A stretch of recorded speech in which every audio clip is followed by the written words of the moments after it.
There are three types of muscle tissues: cardiac, smooth, and skeletal. Cardiac muscle is found in the heart, the visceral.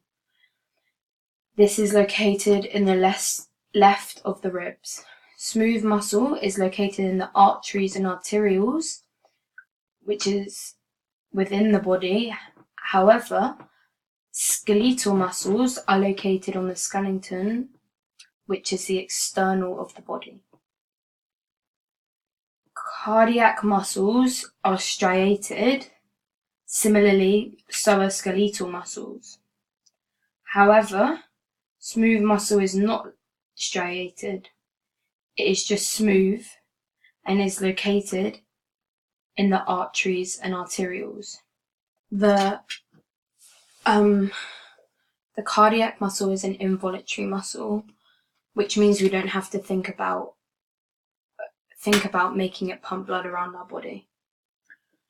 The smooth muscle is also an involuntary muscle, which means we also don't have to think about it, meaning when we go to sleep, it's not on our mind.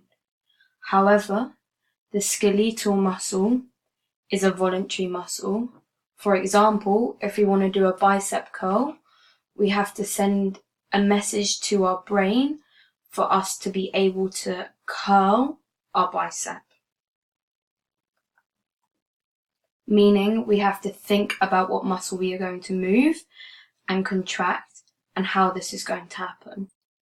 The cardiac muscle doesn't fatigue, and neither does the smooth muscle. This means that they could go on for ages and ages and ages.